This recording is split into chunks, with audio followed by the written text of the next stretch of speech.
देख रहा हर शख्स जिम्मेदार है। पर्दाफाश कर देने वाली हर आवाज पर अत्याचार है। सच को सच कह देना आज हो गया है गुनाह। सत्ता से नजर मिलाने वाला हर शख्स गिरफ्तार है। झूठ परोसने वाले घूम रहे हैं सड़कों पर और सच बोलने वाली हर आवाज अब बर्बाद है। इंकलाब की लड़ाई लड़ने वाले से भरी हुई है जेल। ताकतवर को प्रणाम करने वाले ही अब इस प्रदेश में आबाद है। लोकतंत्र को बचाने वाला हर पहिया अब लगता लाचार है। जो कुछ बच गए अब भी बोलने वाले उन पर भी हर वक्त दबाव है। तुम खुद चुन लो अपना रास्ता सच और झूठ की इस लड़ाई में, लेकिन आप सच का रास्ता चुनोगे। प्रदेश के सबसे साहसी गांव समरावता का ये ख्वाब है, समरावता का ये ख्वाब है, समरावता का ये ख्वाब है। माननीय सभापति महोदय, मैं सीधा माननीय महामहिम राज्यपाल महोदय के अभिभाषण के बिंदु संख्या 153 को पढ़ना चाहूंगा, जिसमें वो कहते हैं कि किसी भी प्रदेश का विकास उसकी कानून व्यवस्था पर निर्भर है।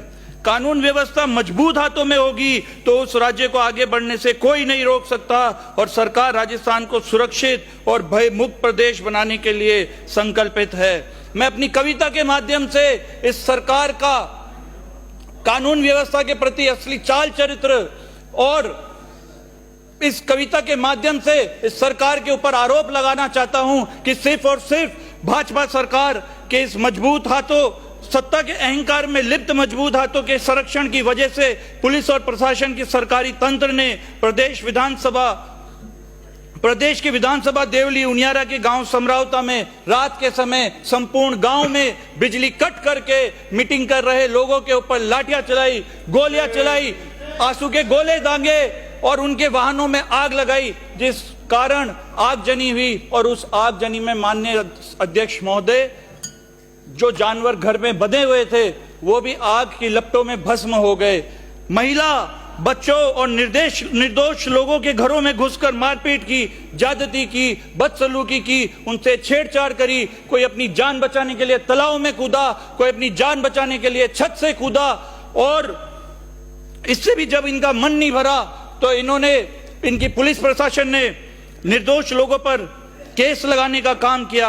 आज उस गांव की मां रो रो कर अपने बच्चों के लिए न्याय और इंसाफ की गुहार लगाती है। मैं कहना चाहता हूं कि सिर्फ और सिर्फ एक पेड़ मां के नाम, लाडली बहन जैसी बड़ी बड़ी बातें करके मां और बहन के नाम की राजनीतिक रोटियां सेक कर यह सरकार सिर्फ और सिर्फ राजनीति करती है। मैं कहना चाहता हूं कि महामहिम अब अपने अभिभाषण में कह रहे हैं कि सरकार राजस्थान को सुरक्षित और भयमुक्त प्रदेश बनाने के लिए संकल्पित है। आप कह रहे हैं कि आपकी पूरी कोशिश है कि देश विदेश में राजस्थान की छवि अपराध मुक्त प्रदेश बने। क्या ये कृत्य अपराध की श्रेणी में नहीं आता है? मैं पूछना चाहता हूं। मुझे कहने में ये कोई संकोच नहीं है कि सरकार ने, पुलिस ने और प्रशासन ने इस समरावता गांव को जलियांवाला बाग बनाने में कोई कसर नहीं छोड़ी। वो तो गनीमत है कि किसी की जान नहीं गई, वरना जरूर प्रदेश को पूरा देश और विदेश जलियांवाला बाग की तरह जानता।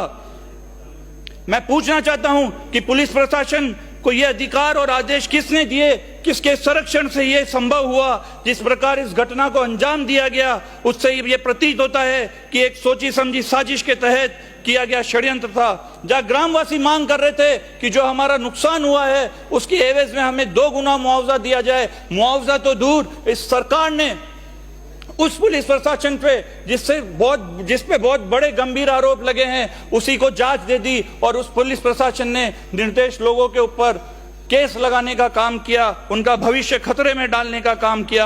और यह स्वाभाविक है कि ग्रामवासियों का इस प्रकरण में जांच कर रहे संभागीय आयुक्त से पूरी तरह विश्वास उठ चुका है।